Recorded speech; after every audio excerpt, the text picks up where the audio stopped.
আসসালামু আলাইকুম, সবাইকে আমন্ত্রণ জানাচ্ছি আমার দেশ মর্নিং নিউজে। সঙ্গে আছে আমি হুমায়রা নাওচিত।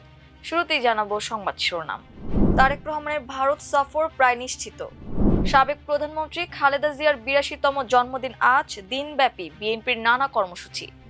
যুক্তরাষ্ট্রের অত্যাধুনিক ও সবচেয়ে দামি ড্রোন ভূপাতিত করল ইরাক। ভারতে হাইকোর্ট, বিমানবন্দর সহ বিভিন্ন স্থানে বোমা হামলার হুমকি, আতঙ্কে নয়াদিল্লি। ফের হরমুজে মার্কিন অবরোধের ঘোষণা ট্রাম্পের। মার্কিন অবরোধ উপেক্ষা করে জাহাজে তেল ভরছে ইরান। শুনছিলেন সংবাদ শিরোনাম, এবারে বিস্তারিত। বাংলাদেশের প্রধানমন্ত্রী তারেক রহমান চলতি মাসের তৃতীয় সপ্তাহে দিল্লি সফরে যেতে পারেন বলে ঢাকায় সংশ্লিষ্ট একাধিক সরকারি সূত্র জানিয়েছে। এটিকে দ্বিপাক্ষিক সফর বলা হচ্ছে, যার সম্ভাব্য তারিখ হতে পারে ২১ থেকে ২২ আগস্ট। তবে এই তারিখ দু-এক দিন এগোতে বা পেছাতে পারে বলেও জানা গেছে।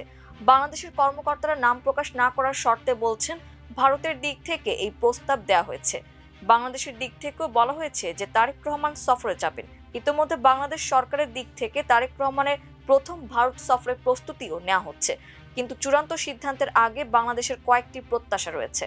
তার মধ্যে একটি হলো ২০২৪ সালের ৫ আগস্ট থেকে ভারতের আশ্রয়ে থাকা বাংলাদেশি ক্ষমতাচ্যুত প্রধানমন্ত্রী শেখ হাসিনা ভারতে বসে বিভিন্ন সময়ে যেসব রাজনৈতিক কর্মকাণ্ড চালাচ্ছেন বা বক্তব্য দিচ্ছেন, সেগুলো যেন তিনি আর করতে না পারেন।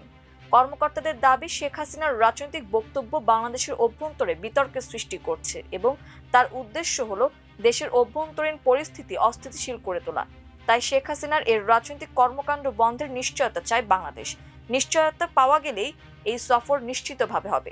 এ বিষয়ে ভারতের দিক থেকে এক ধরনের নিশ্চয়তা দেওয়া হয়েছে জানিয়ে তারা বলেন, তবে পুরোপুরি নিশ্চয়তা চায় বাংলাদেশ। ভারতের একটি গণমাধ্যমও জানিয়েছে যে আগামী সপ্তাহের মাঝামাঝি ২ দিনের সফরে ভারত যেতে পারেন তারেক রহমান। এছাড়া ভারতের দিক থেকে আরও একটি আমন্ত্রণ রয়েছে। চলতি বছর সেপ্টেম্বরে ভারতের রাজধানী নয়াদিল্লিতে ব্রিক্সের সম্মেলন হবে। সেখানে বিমস্টেকের বর্তমান চেয়ারম্যান হিসেবে প্রধানমন্ত্রী তারেক রহমানকে আমন্ত্রণ জানানো হয়েছে। তবে সেই সফরে তারেক রহমান যোগ দিবেন কিনা সেই সিদ্ধান্ত এখনো নেওয়া হয়নি। সাবেক প্রধানমন্ত্রী ও বিএনপির চেয়ারপারসন বেগম খালেদা জিয়ার ৮২তম জন্মদিন শনিবার তথা ১৫ আগস্ট। ১৯৪৫ সালের ১৫ আগস্ট দিনাজপুর জেলায় ইস্কান্দার মজুমদার ও তৈয়বা মজুমদারের ঘরে জন্ম হয় তার। ইস্কান্দার মজুমদারের আদি বাড়ি ফেনীতে। এই উপলক্ষে দলের পক্ষ থেকে কর্মসূচি ঘোষণা করা হয়েছে। কর্মসূচির মধ্যে রয়েছে ঢাকা সহ দেশব্যাপী দলীয় কার্যালয়, মসজিদে মিলাদ ও দোয়া মাহফিল। ঢাকার নয়াপল্টনে বিএনপির কেন্দ্রীয় কার্যালয়ে আজ শনিবার সকাল ১১টায় মিলাদ ও দোয়া মাহফিল অনুষ্ঠিত হবে। অনুষ্ঠানে বিএনপির সিনিয়র নেতারা উপস্থিত থাকবেন। ঢাকা সহ দেশব্যাপী বিএনপি এবং এর অঙ্গ ও সহযোগী সংগঠনের সব পর্যায়ের নেতা কর্মী ও সমর্থকদের মিলাদ ও দোয়া মাহফিলে অংশ নেওয়ার জন্য অনুরোধ করা হয়েছে। দক্ষিণাঞ্চলীয় হরমুজগান প্রদেশের আকাশসীমায় একটি মার্কিন তৈরি MQ-9 রিপার ড্রোন শনাক্ত করে ভূপাতিত করার দাবি করেছে ইরান। গতকাল শুক্রবার দেশটির রাষ্ট্রীয় সম্প্রচার মাধ্যম প্রেস টিভির এক প্রতিবেদনে বলা হয়েছে, ইসলামী বিপ্লবী গার্ড বাহিনীর নতুন ও অত্যাধুনিক আকাশ প্রতিরক্ষা ব্যবস্থা ব্যবহার করে ড্রোনটি শনাক্ত ও ধ্বংস করা হয়। MQ-9 রিপার যুক্তরাষ্ট্রের তৈরি একটি অত্যাধুনিক সশস্ত্র drone. General Atomics aeronautical systems নির্মিত এই ড্রোন মূলত দীর্ঘ সময় ধরে নজরদারি এবং নির্দিষ্ট লক্ষ্যবস্তুতে হামলা চালানোর কাজে ব্যবহৃত হয়। এটি প্রায় ২৭ ঘন্টা বা তারও বেশি সময় আকাশে অবস্থান করতে পারে এবং সর্বোচ্চ প্রায় ৫০,০০০ ফুট উচ্চতায় উঠতে সক্ষম। ড্রোনটিতে হেল্পওয়ার ক্ষেপণাস্ত্র ও লেজার নির্দেশিত বোমা বহনের সক্ষমতা রয়েছে। সরঞ্জাম ও সংস্কার ভেদে একটি MQ-9 রিপারের মূল্য প্রায় ৩ কোটি থেকে ৫ কোটি মার্কিন ডলার হতে পারে। এদিকে দ্য ওয়াশিংটন পোস্ট ৩ মার্কিন কর্মকর্তার বরাত দিয়ে জানিয়েছে, ইরানের সঙ্গে চলমান যুদ্ধে যুক্তরাষ্ট্র এখন পর্যন্ত অন্তত ৪৫টি MQ-9 রিপার ড্রোন হারিয়েছে।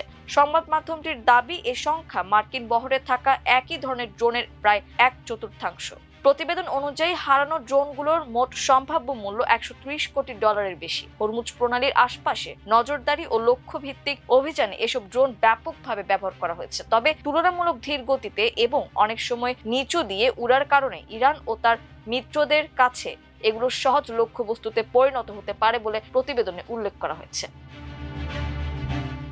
ভারতের স্বাধীনতা দিবসের একদিন আগে রাজধানী নয়াদিল্লির দিল্লি হাইকোর্ট সহ ৬টি গুরুত্বপূর্ণ স্থাপনায় বোমা হামলার হুমকি দেওয়া হয়েছে। গতকাল শুক্রবার পৃথক ঘটনায় এসব হুমকি পাওয়ার পর রাজধানী জুড়ে নিরাপত্তা ব্যবস্থা আরও জোরদার করেছে সংশ্লিষ্ট কর্তৃপক্ষ। দিল্লি হাইকোর্টে ইমেইলের মাধ্যমে শনিবার বোমা হামলার হুমকি দেওয়া হয়। ওই ইমেইলে বলা হয় শনিবার দুপুর 2:11 হাইকোর্টে বিস্ফোরণ ঘটানো হবে। একই ইমেইলে দিল্লির বিভিন্ন জেলা আদালতে বিকেল 3:11 বিস্ফোরণের হুমকিও দেওয়া হয়েছে। তবে হুমকির পরও দিল্লি হাইকোর্টের বিচারিক কার্যক্রমে তাৎক্ষণিক কোনো বিঘ্ন ঘটেনি। নির্ধারিত সময়সূচি অনুযায়ী আদালতের কার্যক্রম চলেছে। এদিকে ফোন কলের মাধ্যমে রাজধানীর আরো 5টি স্থাপনায় বোমা হামলার হুমকি দেওয়া হয়েছে। এগুলো হলো জামনগর হাউস, ঝান্ডেওয়ালান বিল্ডিং, এমবি রোডের সাকেত অফিস, ইন্দিরা গান্ধী আন্তর্জাতিক বিমানবন্দরের টার্মিনাল 3 এবং দিল্লি ক্যান্টনমেন্টের সাব ডিভিশনাল ম্যাজিস্ট্রেট কার্যালয়।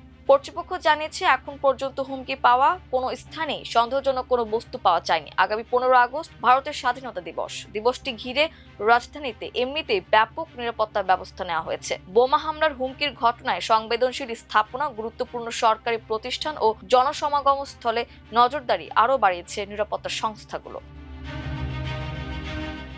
ইরানের বিরুদ্ধে যুদ্ধ শেষ করার পর হরমুজ প্রণালীকে যুক্তরাষ্ট্রের একটি ভূখণ্ড হিসেবে ঘোষণা করার পরিকল্পনা করেছেন দেশটির president Donald Trump.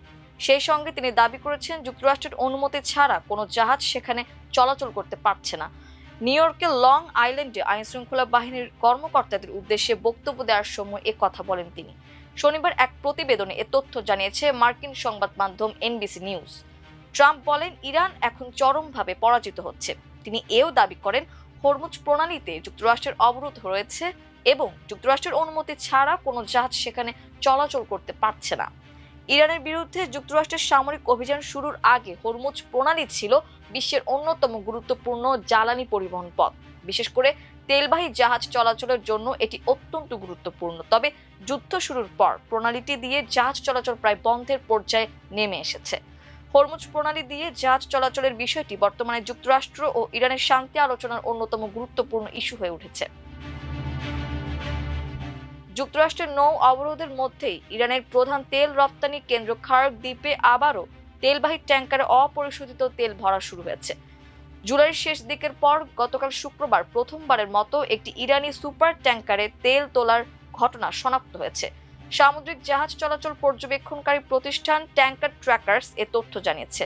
Tanker trackers বলেছে গতকাল শুক্রবার ন্যাশনাল ইরানিয়ান ট্যাঙ্কার কোম্পানির একটি ভেরি লার্জ ক্রুড ক্যারিয়ার বা ভিএলসিসি খার্ক দ্বীপের আজারপাদ জেটিতে তেল ভরছিল। জাহাজটিতে প্রায় 20 লাখ ব্যারেল অপরিশোধিত তেল তোলা হচ্ছিল বলে জানিয়েছে উক্ত প্রতিষ্ঠান।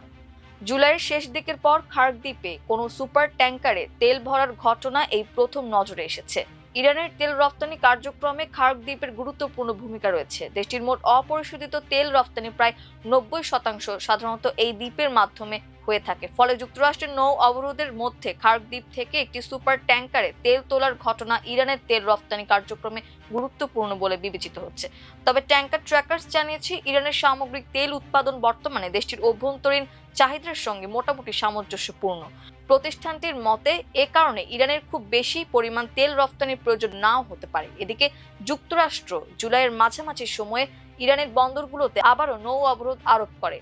এরপর থেকে দেশটির তেল রপ্তানি এবং সমুদ্র পথে জাহাজ চলাচল নিয়ে অনিশ্চয়তা তৈরি হয়েছে। এমন পরিস্থিতির মধ্যে খার্ক দ্বীপের আজারপাদ জেটিতে একটি ইরানি সুপার ট্যাঙ্কারে প্রায় 20 লাখ ব্যারেল অপরিশোধিত তেল তোলার তথ্য সামনে এলো।